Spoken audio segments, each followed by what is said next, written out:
Hey les bambins, j'espère que vous allez bien, en tout cas moi ça va nickel. On se retrouve aujourd'hui pour une nouvelle vidéo sur la Ligue des Nations.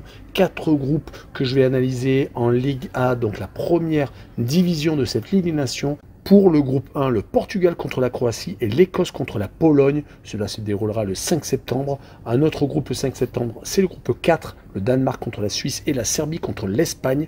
Le groupe 2 qui se déroulera le 6 septembre, le match qui nous intéresse le plus, la France contre l'Italie, mais il y aura également la Belgique contre Israël.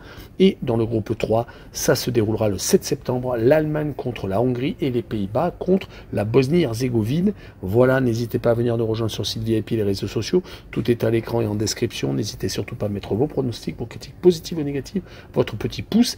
Et n'hésitez pas à rejoindre la communauté qui a dépassé les 18 100 abonnés. Merci encore. Et on attaque par la première rencontre, le Portugal contre la Croatie. Les Portugais et les Croates ont déçu. Malheureusement, lors du dernier Euro, les Portugais ont été sortis par la France en quart de finale au penalty. Ils avaient réussi tout de même à gagner 2 rencontres contre la Tchéquie et contre la Turquie lors de la phase de groupe. Ils avaient joué pour du beurre le 3e match contre la Géorgie, qu'ils avaient perdu d'ailleurs 2-0. Ils avaient ensuite éliminé au penalty et s'étaient fait peur contre la Slovénie en 8e de finale. Là, ils vont jouer contre des Croates qui, de leur côté, ne sont même pas sortis des poules, perdant assez sèchement contre le champion d'Europe, l'Espagne 3-0, même s'ils ne méritaient pas, vu les statistiques et la physionomie du match, où ils ont pris 3 buts en première mi-temps et ont en plus loupé un penalty. Ils ont ensuite fait 2 partages de points contre l'Albanie et l'Italie, prenant un but dans les arrêts de jeu, qui les a éliminés. Sur cette rencontre, je verrai quand même le Portugal s'imposer 2-1 avec le Portugal qui marque le plus de 1,5 buts sur le match et une cote à 1,74.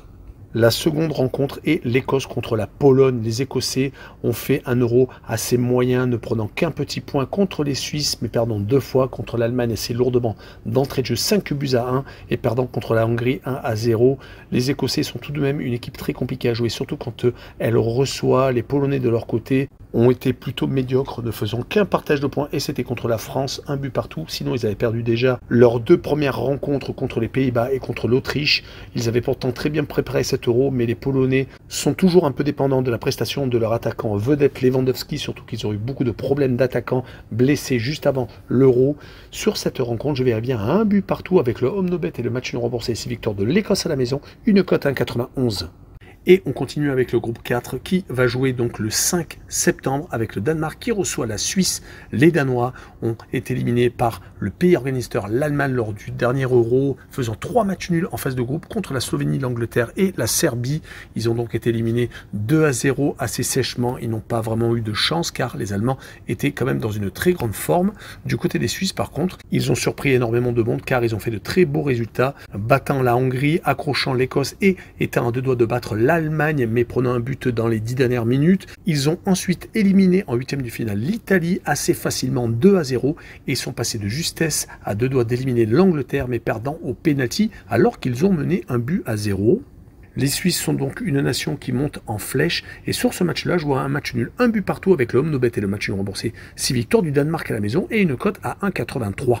Et on poursuit avec la seconde rencontre, la Serbie contre l'Espagne. Les Serbes sont une équipe qui malheureusement est un peu sur le déclin. En 3 matchs de l'Euro, ils ont perdu contre l'Angleterre, ont fait match nul contre la Slovénie, prenant un but dans les arrêts de jeu et malheureusement faisant 0-0 contre le Danemark. Cela n'a pas suffi pour se qualifier en 8e de finale.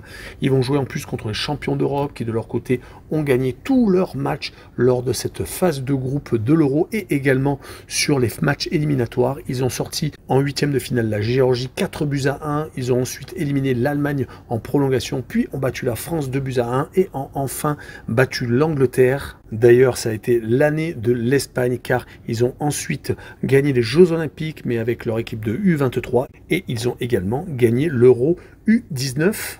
Donc sur cette rencontre, je vois l'Espagne s'imposer 2-1 en Serbie avec les Espagnols qui marquent le plus de 1,5 but sur le match et une cote à 1,78. On poursuit avec le groupe qui va se jouer le 6 septembre, le groupe 2 avec la Belgique contre l'Israël et la France contre l'Italie, le match qui nous intéresse le plus. On commencera par la Belgique contre l'Israël. Les Belges ont malheureusement été sortis une fois de plus par les Français en huitième de finale, alors qu'en phase de groupe, ils avaient été plutôt moyens, ils en étaient sortis même un peu limite avec une seule victoire contre les Roumains, une défaite d'entrée de jeu contre les Slovaques et un 0-0 contre l'Ukraine. Ils ne sont plus au même niveau qu'avant, où ils avaient eu vraiment une superbe génération, même s'ils ont encore quelques joueurs comme Lukaku qui peuvent renverser quelques situations, mais ils vont être en position de force contre l'Israël, qui de son côté ne joue plus à la maison, et qui a plutôt des résultats moyens, voire même passables ces derniers temps, ne gagnant que 2 rencontres à Andorre et en Biélorussie, que ce soit lors des éliminatoires pour l'Euro et également match amical, et ils se sont inclinés lourdement contre l'Islande, contre la Hongrie, et perdant également contre la Roumanie. Mais là, ils vont jouer en Hongrie à Debrecen contre les Belges. Ils ont peut-être un petit espoir, mais je verrai quand même la Belgique s'imposer 2-0 avec le moins de 3,5 buts quand même sur le match et une cote à 1,53. On poursuit avec la France contre l'Italie, une très belle rencontre en perspective. Les Français vont essayer de se remettre de leur déception de la demi-finale perdue contre l'Espagne lors du dernier Euro. On rappellera qu'ils ont eu quand même des résultats plus ou moins passables, éliminant quand même la Belgique en huitième de finale et le Portugal au pénalty en quart, mais très peu de buts marqués. D'où cette dynamique offensive à retrouver contre des Italiens qui ont été éliminés en huitième de finale sans gloire contre les Suisses 2-0. Ils avaient pourtant bien commencé par une victoire contre l'Albanie en phase de groupe, mais avaient perdu contre l'Espagne 1-0 et avaient fait match nul au forceps contre la Croatie, leur permettant donc de sortir des poules. Mais quand on voit les oppositions entre les deux pays, la France est sortie vainqueur des 3 dernières rencontres. Donc sur ce match-là, je vois les Français s'imposer de justesse 2-1 avec le plus de 2,5 buts sur le match et une cote à 1,90.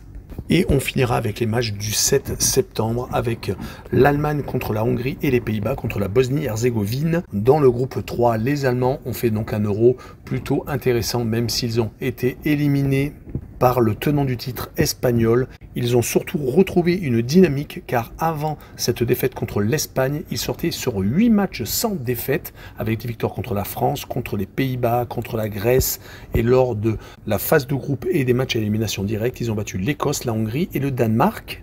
Ils vont donc être en position de force lors de cette réception de la Hongrie qui est de son côté un petit peu moins bien qu'avant cet Euro où ils ont été éliminés en phase de groupe, ne gagnant que contre l'Écosse et perdant contre la Suisse et l'Allemagne.